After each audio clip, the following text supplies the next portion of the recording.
सरकार के नुमाइंदे तो हैं नहीं कि इसका जस्टिफिकेशन दें कि क्यों लाना पड़ रहा है। सरकार जो बात कर रही है और विपक्षी पार्टियां जो विरोध कर, दोनों की बात में थोड़ी थोड़ी ताकत तो है जिसके कारण ये चीजें चल रही। सरकार कहती है कि रोजमर्रा की तामझाम, परेशानियां, अधिग्रहण में रुकावटें, फिर कोर्ट केस होना, तो एक बार ब्लैंकेट अप्रूवल ले लो और फिर चीजें आगे बढ़ाओ। विरोधी बात कर रहे हैं कि ऐसे ब्लैंकेट अप्रूवल की क्या जरूरत है, इस बात की क्या गारंटी है कि कल के दिन आप नहीं बेचोगे प्राइवेट को, या कौन सी जमीन आप ले जाओगे। आप कह रहे हो कि आप नेक नियति है, पहले सरकारी जमीन लेंगे, फिर बंजर लेंगे, फिर जरूरत पड़ी तब हम उपजाऊ जमीन लेंगे, यह कहना है यहाँ। तब प्रश्न ये आता है कि चुनाव जीतने के पहले भी तो आपने बहुत सारी चीजें कही थी, सरकार में आने के बाद उनमें से एक भी नहीं करी, और जो चीजें नहीं कही थी और वो आपने शुरू कर दी। जैसे भूमि अधिग्रहण कानून की चर्चा नहीं थी, ऑफ द सेल्फ आप किसी देश से हवाई जहाज खरीदेंगे, इसकी चर्चा नहीं थी, वो आप कर लेते हो। तब आप पे शक जाता है कि कल के दिन आप बेचेंगे नहीं बेचेंगे। अगर आपकी नीयत ठीक होती तो फिर अधिग्रहण के बिल में हो ना हो क्या अंतर पड़ता। आप एक जमीन लो, एक आध दो बदमाश लोग होते हैं जो जमीन पे चिपक के, शासन प्रशासन आपका है, हटाने में कितना टाइम लगता। ब्लैंकेट अप्रूवल किस लिए? पिछली सरकार में उड़ीसा के आसपास कुछ पॉस्को की माइंस आई, कुछ दूसरे प्लांट लगने थे जिसमें कुछ बड़े औद्योगिक घराने शामिल थे और आदिवासियों से खाली कराना था। आदिवासियों ने मना किया कि देखो हम खेती नहीं करते हैं, ये धरती को हम माँ की तरह पूछते हैं, हम हल नहीं चलाते हैं कि उसकी छाती पे हल, और आप जेसीबी से और बड़े बड़े ड्रिलर से ड्रिल करेंगे, ये हमको मान्य नहीं। फिर कुछ जमीन थी कि इसका मालिक कौन है, तो वहाँ मालिकाना हक ही नहीं है, पूरे गांव की जमीन है, पहाड़ हमारा भगवान, हम उसकी पूजा करते हैं, तो इस पे हम सौदा कैसे कर सकते। और फिर पिछली सरकार को उन जगहों से पीछे हटना पड़ा। आज आप कानून लाके एक ऑपरेटिव सरकार होगी, कल कर सकते हो, तब कहोगे कि नियम के तहत कर रहे हैं, और जो विरोध होगा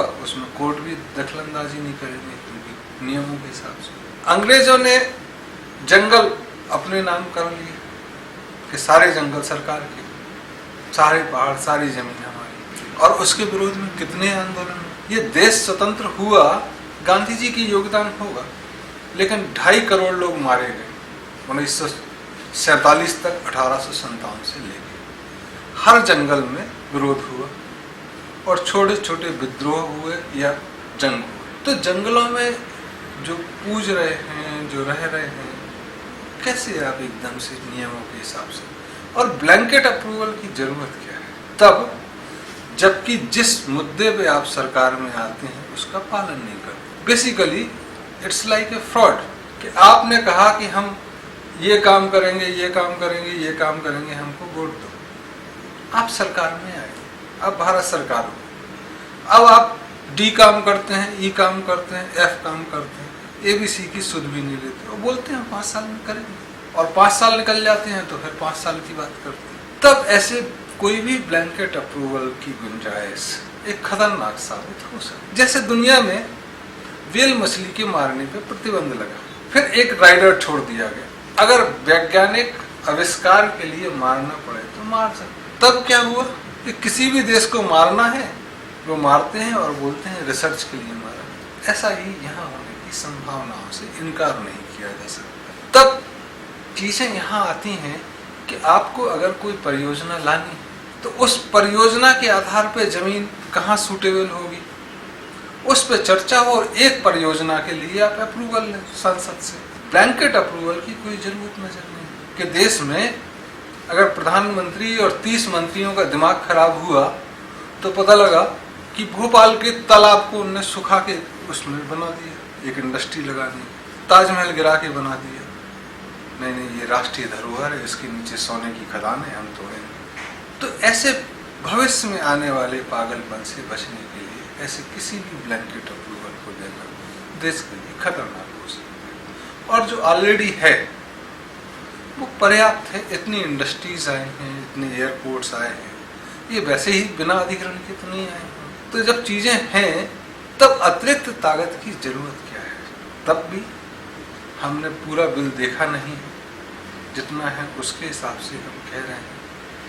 उतने में भी मुझे इसकी कोई विशेष जरूरत और विशेष इस पर दम खर्च करने की जरूरत महसूस नहीं होती, न सत्ता पक्ष द्वारा न उनके नुमाइंदों द्वारा। हो सकता है कि कुछ साठगांठ से बिल पास भी हो जाए, क्योंकि जब सरकार के पास ताकत होती है तो वो इन्वेस्टिगेटिंग एजेंसीज को भी मैनिपुलेट करने की ताकत रखती है। और जितने भी राज्य सरकारें कहीं ना कहीं तो गड़बड़ी करती हैं उनके वकील, तब उनको अपने साथ लेना कोई कठिन कार्य नहीं होता है।